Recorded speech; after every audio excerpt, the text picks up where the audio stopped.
Hello, I'm Rick Stivers. I'd like to welcome you to Young Martin's Reels. Today's project is going to be this Zebco 55. I picked this up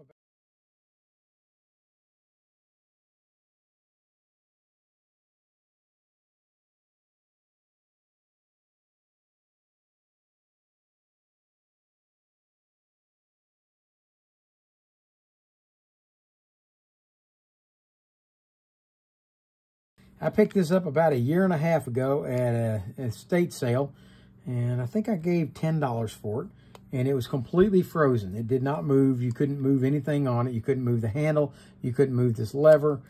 You couldn't turn this screw. You couldn't push the button. Nothing on this thing worked.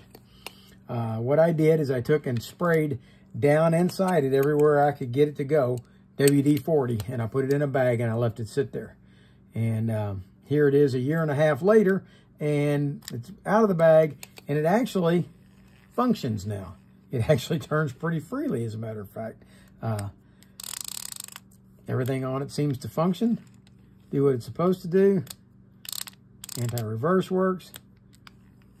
The clicker works. Well, maybe it works.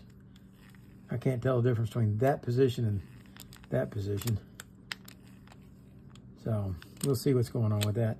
The button works. You can hear it release and cock back down. There it goes. And I don't know if this is going to turn. Let's give it a shot and see where we stand.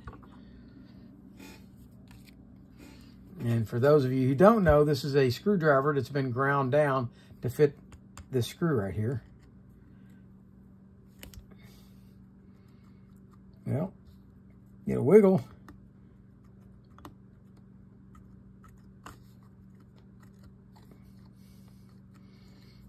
Okay.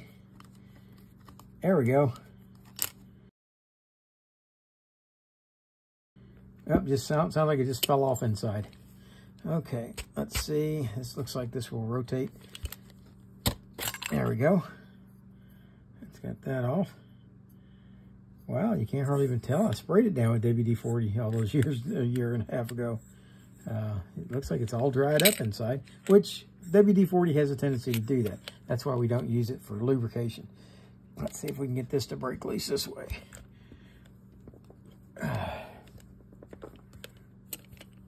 No.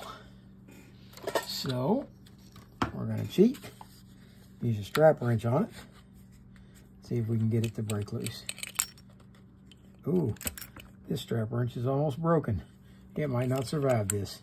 So much for that $3 purchase. All right, let's put it on here. Let's pull it down, cinch it tight, and see if we can get this to turn. No.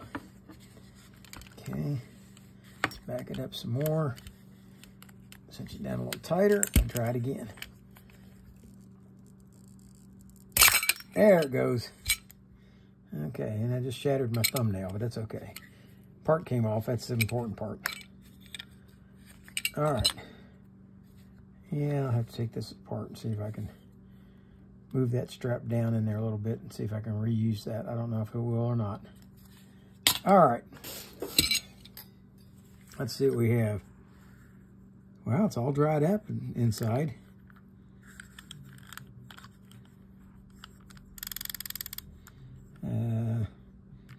This is the part with the screw. Well, that did not fall off inside. Here's the screw. But this did. What is this? Oh, well, that would explain why I couldn't get it to come off.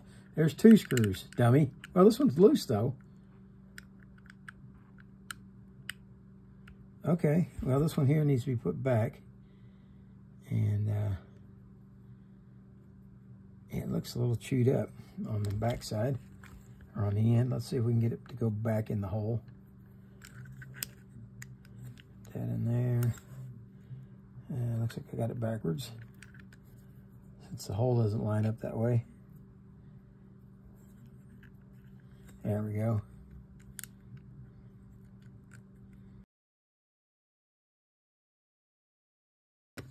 Okay, that's got that. All right, well, this is, okay, that's the button. That's for pushing the button. I've never seen one like that, though. So that appears, that's definitely different than what I've seen before on anything. All right, let's see if we can get this rotor, or spinner head, as it's called in the Zebco world, to come off. Okay, and it did. Wow, I really expected to see this looking oily inside after spraying that WD-40. I had no idea it would dry up that much. All right, we've got this little lever here. We're gonna bring it over like so, and hopefully take the spool off, and that came off nice and easy. All right, there's the clicker for the drag. Let's see if that still works. It does, that works well. Okay, I'll take that off. And the brake ring is actually in very good shape as far as being still attached, so that's good. All right, let's move over to the handle and see if we can break this loose.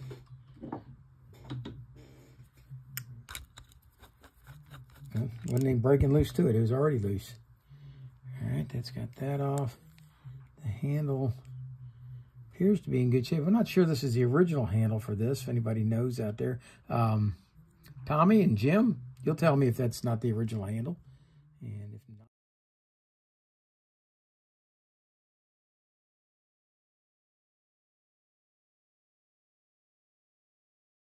And if not, maybe I can find the original for it. Let's see if we can get the drag to unscrew, and it's jamming up. Okay, so let's tighten it down a little bit.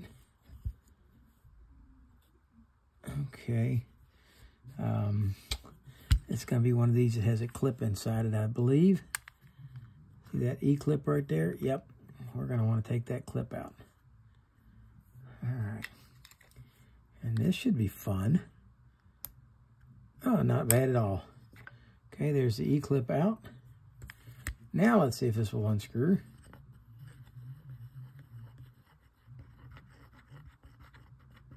And it does.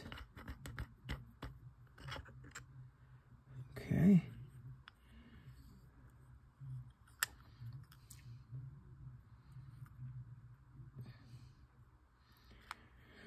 All right, I think it's time to take the brake ring loose. So what we're going to do is we're going to push in on the brake ring. We're going to slide this over. If you look right here, this bar has got a T on the end of it, and that T is over in a slot there. We're going to pop it out of that slot over into the large hole, and that should allow it to come over and up out of there like that. Okay, we're going to accomplish the same thing on the other side. Slide it over, pop it up, and that will allow us to remove this button and axle shaft assembly. Okay, that comes right out. Okay.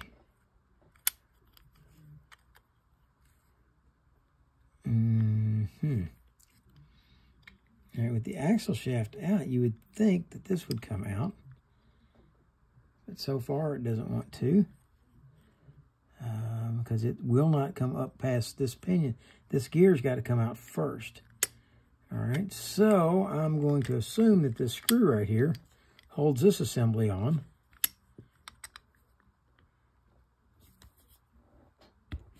There we go. Now that whole thing should lift out. It does. That removes this C-clip here, which should allow us to move this around. And let's see if that's enough to get the pinion gear out. It is not. Okay.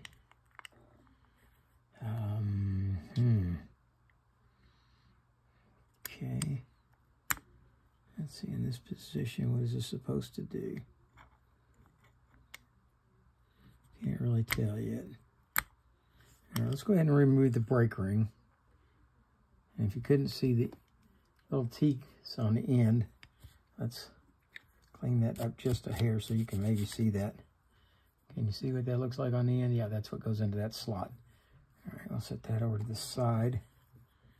And right now I'm drawing a blank as to how I'm going to get this out of here.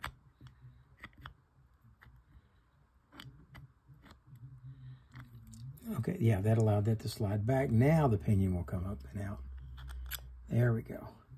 That's got the pinion gear out. Now we can take the main gear out.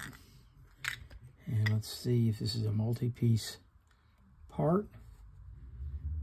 It does not appear that it is. Doesn't seem to have a brake shoe. Okay, this tightens down on here like so. Okay, that screws into that hole, which pushes that against that. And it's got that clip right there. Okay, that's our drag, our brake shoe assembly. Okay, that will fit in here like that. All right, now so far it seems pretty straightforward. I can now remove this drag bar, I believe, up and out of there, if it's not jammed due to old grease and such. Let's see if I can push it out that way. Okay, let's see what it's going to take to get this out.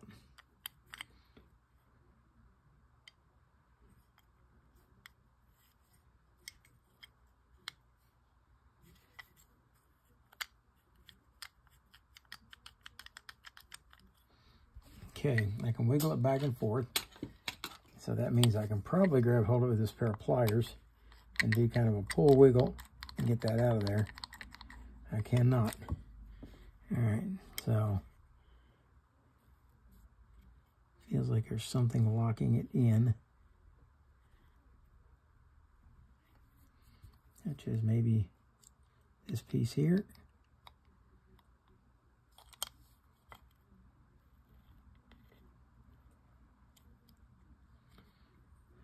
Okay, trying to see what that does for us.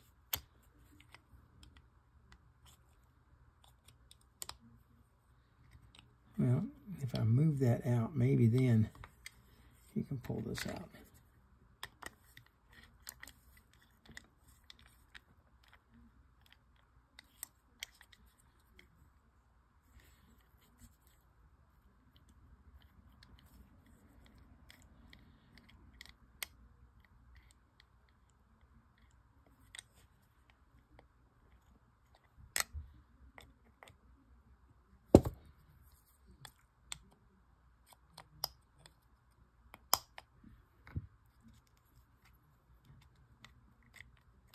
That bar appears to be soldered on. Okay, so we're going to leave that in place. I'm not going to do no damage, do no harm. So I'm going to leave that right where it's at. See if this will come out. I think this piece will. Yeah, there we go. We got that piece out, so we can at least clean that up. There we go. It goes like that. We'll leave that together so I don't get it back. It looks like it's the same either way, but we'll leave it that way. Okay, that does not appear that it wants to come out, so we're going to leave it in there. All right, and this piece is a piece that, according to Jim, breaks often. And I have a feeling this might be broken. When it's in this position right here, there's supposed to be, I think, an arm that comes over here and impacts, and that gives us a clicker. Just like when it's in this position, that gives us a clicker. Yeah, I believe we have a piece broken off of here. We may have to come back to this on another day and discuss it. I may have to talk and see if I can locate that part. So this may be a two-part video. One, taking it apart, tracking it down, and trying to see if we can come up with the parts for it. Okay. Those two go there. This piece is here.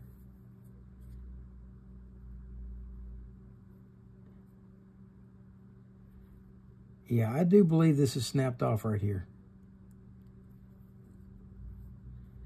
I do believe.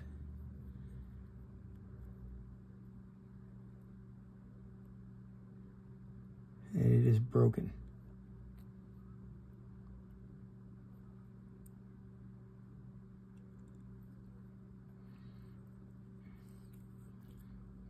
And I do believe I'm close to breaking this again on the other side. Yeah. Because this is the part that clicks and the anti-reverse.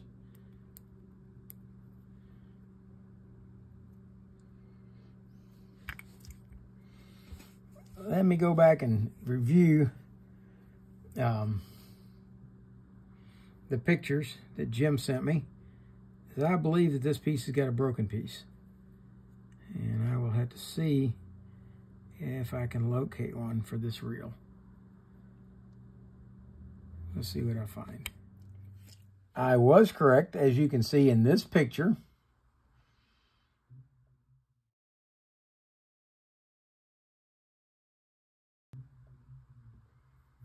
This part right here is supposed to have a leg that comes off of it as a clicker. It's supposed to ride on the gear here and give us a clicker, and we don't have that. So I'm going to see if I can locate one. I'm really tempted to try really hard to make one to go in here. That would be fantastic new territory, and I'm really thinking I might have to give that a try. The question is, do I have a rivet small enough to put back in there? And can I make this out of spring steel and make it work? I think I might have to give that a try, folks. Nothing else, it'll be fun to try. All right. So I'm going to go see what I can do. All right, I spent a little bit of time thinking about this, and I was really contemplating trying to make a new spring for this so that I would have the clicker. But you know what? Having a non-anti-reverse bait clicker is not nearly as important to me, I don't think, as having a functional anti-reverse. And that's what I actually have in this reel. So we're going to leave this as is, and it just will not have the non-feeding side. Okay, so we're going to go ahead and clean all these parts up. And come back, I might even shoot a shot of paint on this thing. I don't know. It actually isn't that bad off. So I might just clean it up real good and let that go ahead and call that good. But yeah, let's clean it up and see what we got from there. As it turns out, the brake ring was not entirely still good. It was only holding on about halfway through. So I went ahead and pulled it the rest of the way off, cleaned all the glue off, and I'm getting ready to re-glue it back down. So for that, rather than use the applicator that comes in the glue, I'm going to use a cotton swab because it's much smaller. And what I'll do is I'll put a little bit of rubber cement on all the way around this base ring.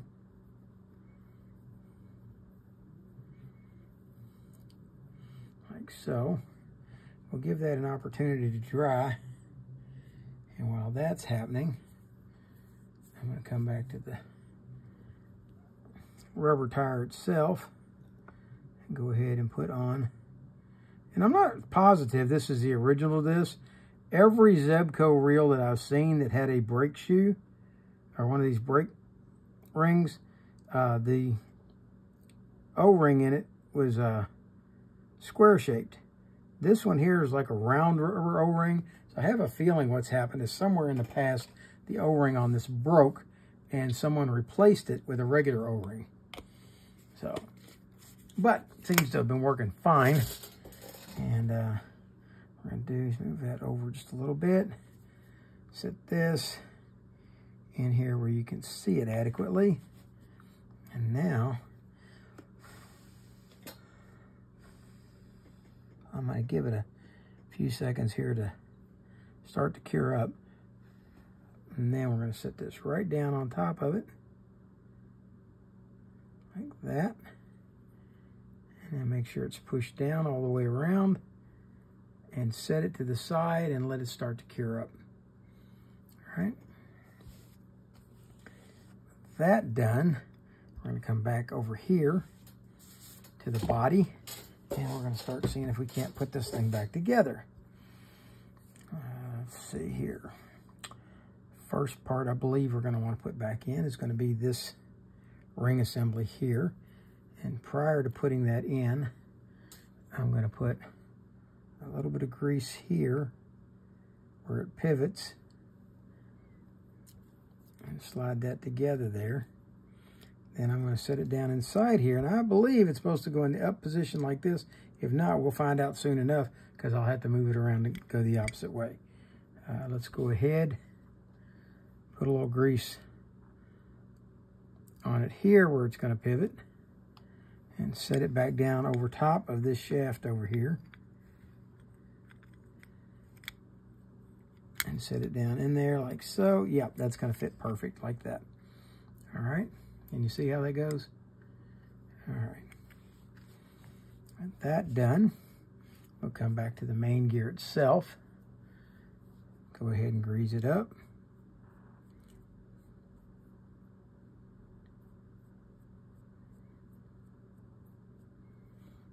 And put some grease on the back side of it here. And I'm going to oil the crankshaft itself. Don't lose that shim washer right there. That shim washer, don't lose that. Okay, let's slide this around and drop it back down inside like so. And that'll let it go all the way back as far as it will go. Then we'll take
All right, now we've got this broken assembly that we have to contend with. Now, we do know that it sticks up through the top, right here, like so. And then, I hope it wasn't something that had to be installed first. I did take it out last.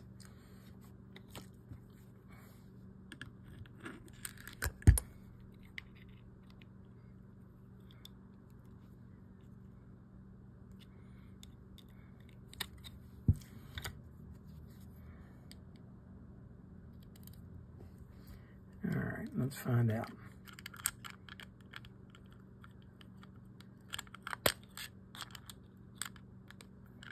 Slide this up through the housing at the top, like so. And let's see.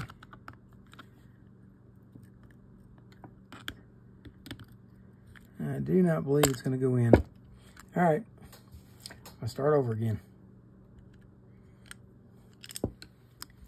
All right, with this installed, I believe the next part that's going to have to go in is going to be this.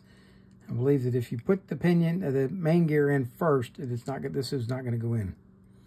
Okay, so let's go ahead and set this in place here. Set it over into that notch. And all right, see this cutout on this corner? Well, that cutout is so that can fit up against that corner over there. All right, so we're going to set that down in there like that.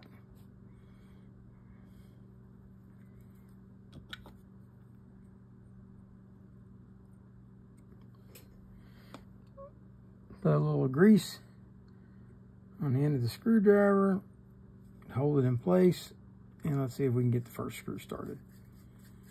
There we go.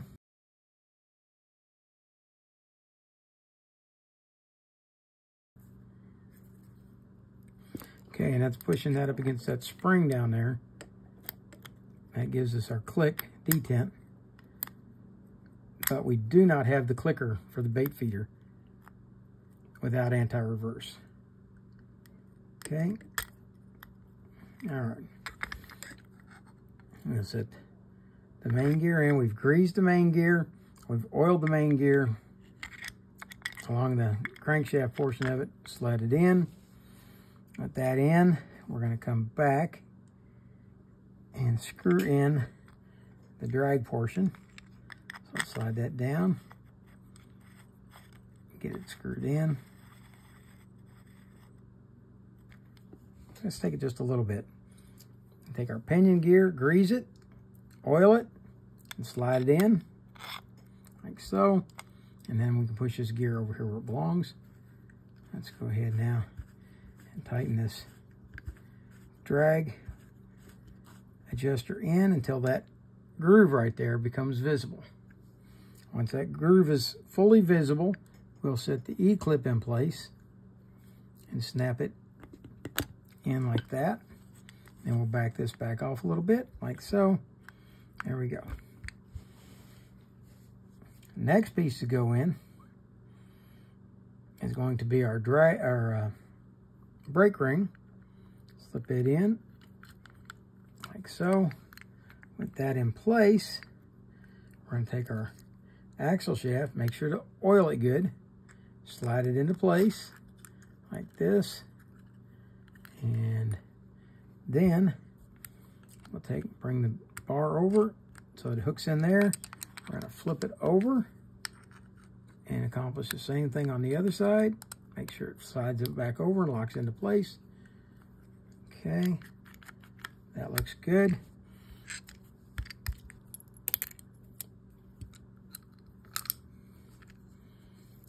Now we've got this assembly. This is going to lock this gear into place. We slide it in like this. Slide that gear over where it belongs.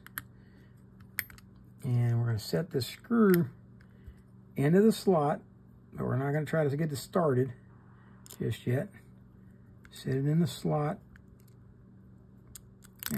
And try it again. Set it into the slot like so. Get the screw inside there and then close this up a little bit so we can get onto the screw.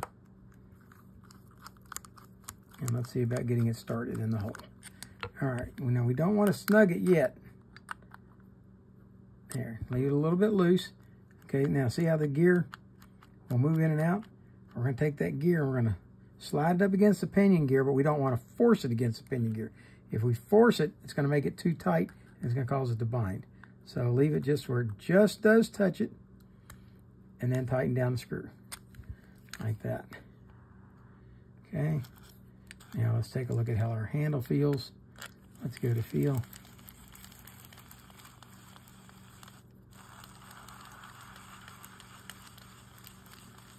That feels pretty good. All right. That completed. We're going to set the spool back in place, and man, this thing really needs new line. Slide the spool down. Bring this over so that it locks so the spool can't flip up out of there. We're going to take the rotor, and I haven't cleaned it yet.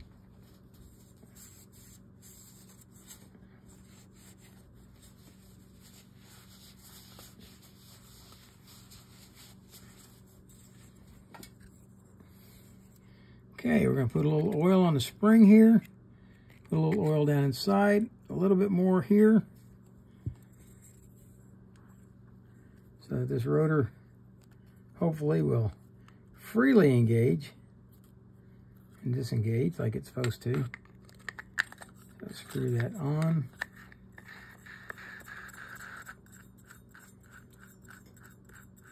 Okay, need to hold the handle still so that we can tighten it.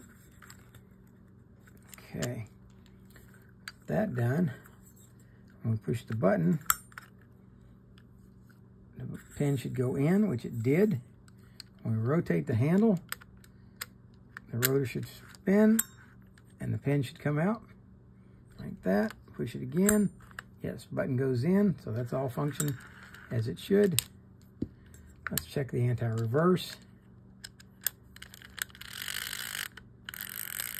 Working as it should.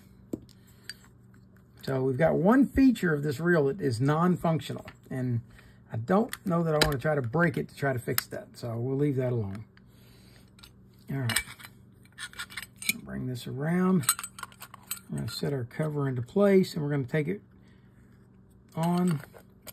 And, well, let's tell you what, let's just put it right on straight and see how that goes. It doesn't need a rotation. It goes straight on like that. Okay, that puts that slot right here on one of these so that it will come out and tighten into that slot. Let's do the same thing on this other side by taking the line, putting it through the end, bring it back. Okay, so apparently I was twisting this when it didn't need to twist. This goes straight on, just like that.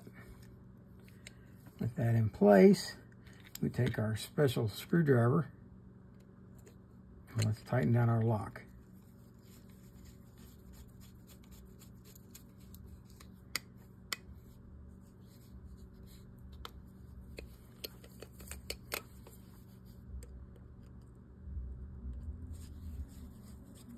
Tighten down the other one. Okay, that's about both of them locked. Line turns, okay. And it winds in. Let's put the big nut back on. Tighten it down.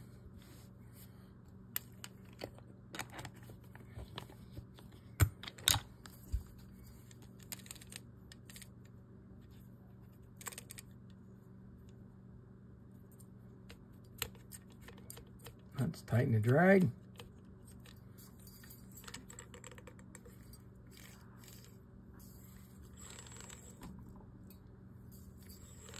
Uh-oh. Something ain't right. Anti-reverse isn't working. Now it is. I must have just bumped it. Not the smoothest drag in the world, is it?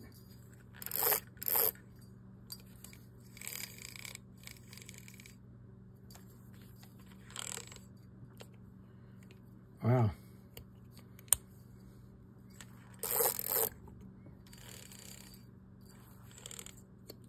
Well, once we wind it once, the anti-reverse doesn't want to kick back in. You have to flip it off and back on again to get it to set.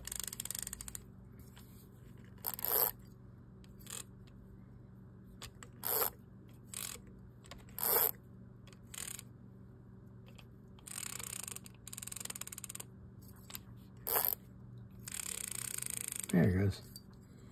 It's working right now.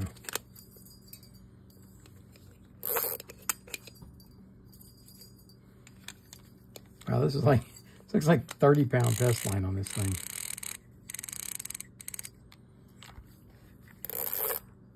Okay, now we can tighten down and drag a little bit.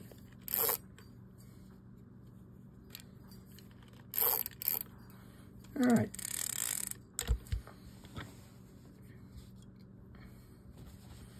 Okay, now I know we don't have the bite alert functional on this. And I may come out with that part one day, but I understand those are kind of scarce to come by. I'd really like to take this thing out and see if I can catch some redfish with it.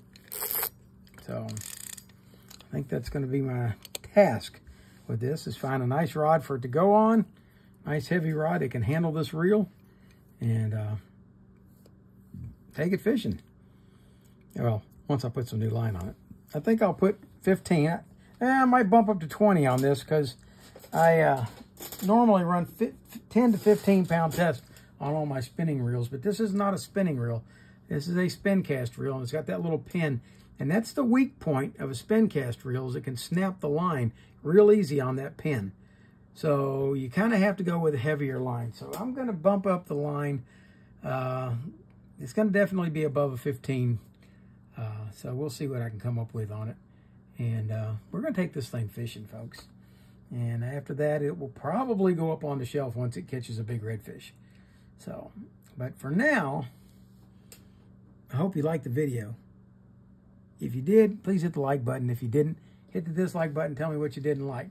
And we're going to call this a fail. This is actually going to be listed as a fail because it has no bait feeder or bite alert on it. So, in the meantime, that's Rick Stivers of Young Martin's Reels.